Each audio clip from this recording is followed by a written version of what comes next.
Welcome back to the Deep Dive. Today, we are looking at uh, a really powerful framework, the 7 levels of racism. Hmm. Now, if you're like most people, you hear racism, and your mind probably goes straight to, single, really obvious hateful act. Right. The blatant stuff. Exactly. But our mission today is to give you a kind of shortcut, a way to grasp its multifaceted nature, how subtle and, frankly, insidious it can be. Yeah. We want to move beyond just that simple view, the really blatant acts, and offer the comprehensive analysis that the source material provides. If you really want to understand how personal bias can snowball into these huge societal disparities, this framework is basically your intellectual blueprint. And it's incredibly valuable for you, the learner, because of its structure. I mean, the utility is immense. How so? Well, by clearly breaking racism down into these distinct levels, which are very interconnected, we should say it gives you real clarity, you can develop more targeted strategies for anti-racism work. And it really helps inform, social studies, education, because it lays out that continuum so clearly. You see the path from an individual belief all the way up to these deeply embedded systemic structures, the ones that often feel almost invisible. Shows us the whole root system, yeah. Yeah. Not just the leaves on the surface. So we're going to unpack this. We'll organize the levels logically, starting with the most personal, the most visible, and then kind of spiral out to the deeper structural foundations. Sounds like a plan. All right. So we start in that personal sphere. Level 1, individual racism. This is, I think, the definition most people know, maybe the only one they know sometimes. What does this level actually cover? Level 1 is really the ground floor. It covers your personal beliefs, your attitudes, and crucially, the actions that lead to direct discrimination. Okay. So this is where you see overt prejudice, like using racial slurs, obvious hateful acts. And this is important, it also includes more subtle expressions. Like what, for example? Well, think about assumptions people make based purely on someone's perceived race. The source mentions employment bias. An employer might maybe unconsciously overlook an applicant just because their name sounds, ethnic or foreign. Even with the same qualification. Exactly. Even if the CVs are identical, they might favor someone with a more Anglo-sounding name. That's individual bias directly shaping an outcome, a decision.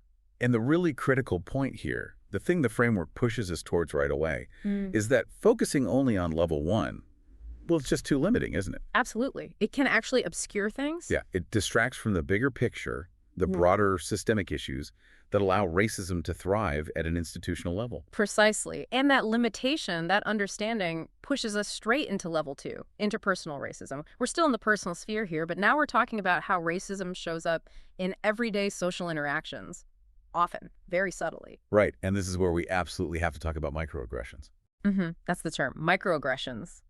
They're defined as these brief, sort of commonplace and often unintentional verbal or behavioral slights. Little things. Unintentional is a key word there. It is. But they carry these hostile or derogatory messages towards marginalized groups, and the real damage is cumulative. It's like a constant chipping away at someone's dignity. Can you give us a concrete example? Because I think sometimes people hear unintentional and they think, well, how is that racism? Isn't that just bad communication or a mistake? That's a really important distinction to make. The reason it's categorized as racism comes down to the impact, not necessarily the intent behind it. Got it. So if a person of color is, say, constantly praised for speaking so well, or maybe colleagues act surprised at their professional success, those comments, even if they're meant as compliments, they carry this underlying stereotype, right? That it's somehow unusual or exceptional for someone of their race to be articulate or successful, rather than just acknowledging their skill. Right. It implies a default expectation that's lower. Exactly. And the insight here is that the cumulative psychological effect of dealing with 1,000 tiny slights like that, day in, day out, it's just devastating. It creates this constant feeling of being other. And the sources also mention more overt forms here, too, like cultural dismissals. Yeah. Trivializing someone's customs. Yes, or tone policing. Tone policing, right. Yeah. Criticizing how someone expresses frustration or anger rather than actually listening to the substance of what they're saying. It implicitly demands they conform to a dominant, often white, communication style. And the outcome of all this. It's profound. Diminished confidence, anxiety, feelings of isolation. This level is so important because it really poisons the atmosphere. It creates this climate of division and distrust, even in places that claim to be inclusive or welcoming. Okay. Let's pivot now. We're moving out of that purely personal sphere Right. and into the much more complex world of policies, systems, institutions. This is often where I think the information can feel really dense, maybe overwhelming for people trying to understand it. Yeah, it can be. So now we hit level 3, institutional racism. This isn't about one person's feelings or intent anymore. Okay, so what defines it? It's defined as discriminatory policies and practices that are actually embedded within specific organizations. Think schools, police departments, hospitals, hiring firms. The structures themselves. Exactly. It manifests through established procedures, rules, ways of doing things that seem neutral on the surface, but they end up privileging one group over another, often unintentionally but systematically. The source gives a really stark example in education systems. You see it in disciplinary actions, Oh, right? definitely. That's a classic example. Students from minority backgrounds often face harsher punishments, or they get punished more often, for the same kinds of infractions compared to their white peers. Mhm. The rules might be written down the same, but the enforcement isn't equal. And this feeds into what the sources call the school-to-prison pipeline. Precisely. The institution's own procedures create that disparate outcome. But here's the next step, the interesting connection. If institutional racism is the problem inside, say, one school system or one bank, how does that connect to all the other schools or the housing market across the entire city? Right, that connection, how these different institutional biases interact and amplify each other, that has to be level 4, structural racism. Yes, exactly. Level 4 is that crucial step up in scale. Structural racism is the cumulative effect, the compounding effect of all these policies and systems across multiple institutions, the way they intersect and govern everyday life. It's the whole web.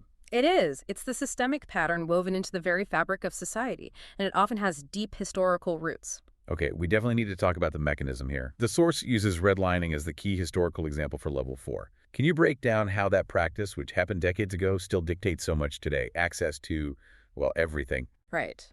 Redlining is fundamental to understanding structural racism in the U.S. context.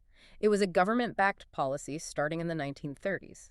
Banks and the government literally drew red lines on maps around predominantly minority neighborhoods. Marking them as high risk. High risk, exactly. Which meant denying loans, denying investment, mortgages. It systematically starved those areas of capital and economic development. Wealth accumulation just couldn't happen in the same way. For generations. And the structural links today. Okay, so look at how the systems connect. Because of that history of disinvestment from redlining, those neighborhoods tend to have lower property values today. Right.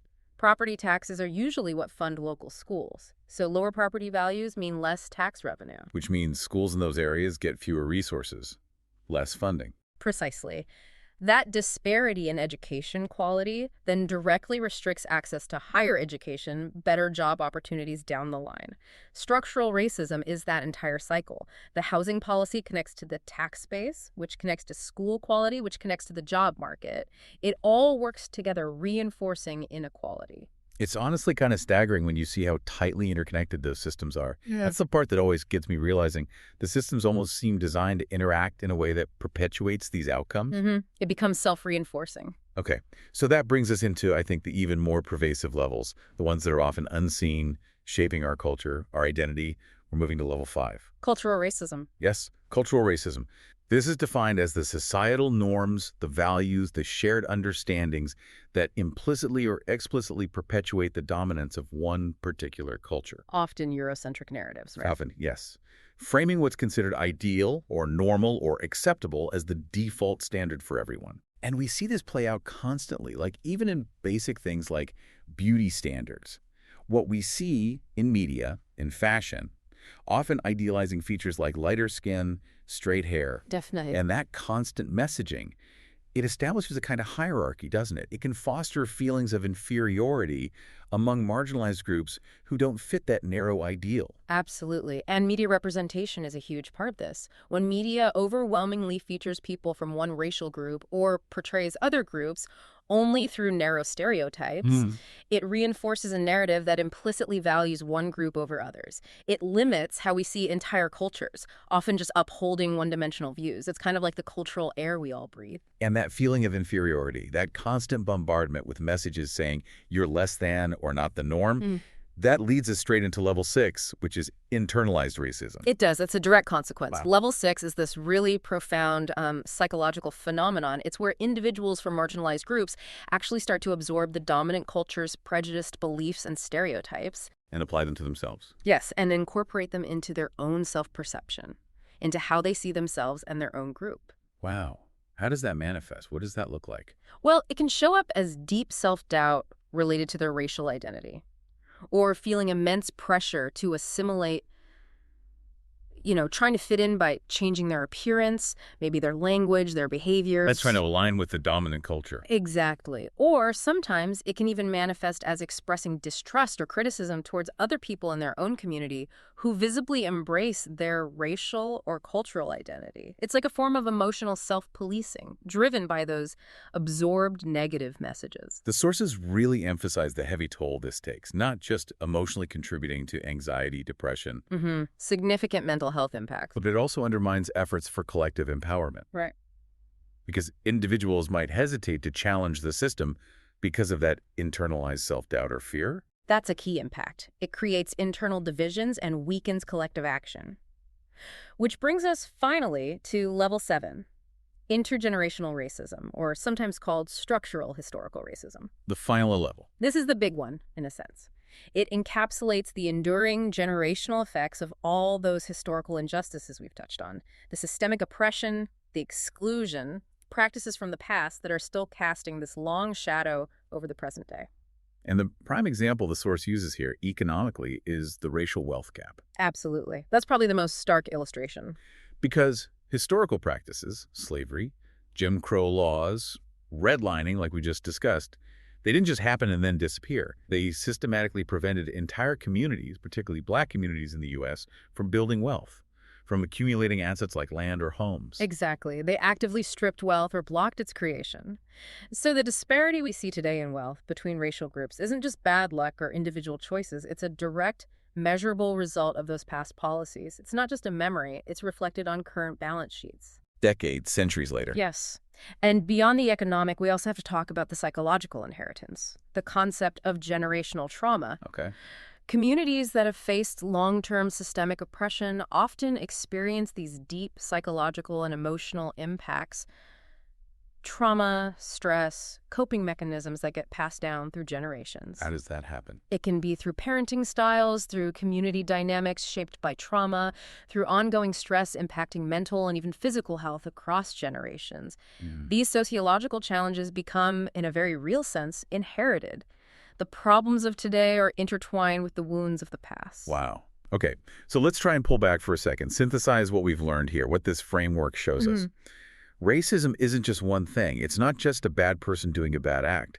It's this incredibly complex, interconnected web. It ranges from immediate personal bias all the way up to these centuries-old policies that are still shaping who has wealth, who has good health, who has opportunity today. That's the core takeaway. It's a system. And because it's a system, addressing it requires a really nuanced, multifaceted approach. You can't just tackle one level. Right. It means education, yes, but also advocacy for policy change, real systemic reform.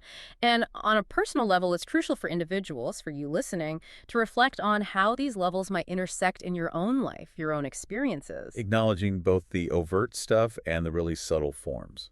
Exactly. And maybe seeking out more education, particularly on those structural pieces, levels 3, 4, and 7, which can be harder to see in daily life. Absolutely. We're definitely called to personal accountability, challenging our own biases, calling out racist behavior when we see it in our circles. That's important. But I think the framework makes it clear that truly achieving social justice means we have to acknowledge that today's conditions, they're the direct result of that long-standing systemic inheritance, that level 7 legacy. Individual change is necessary, but not sufficient. Right. So the provocative thought we want to leave you with today is this.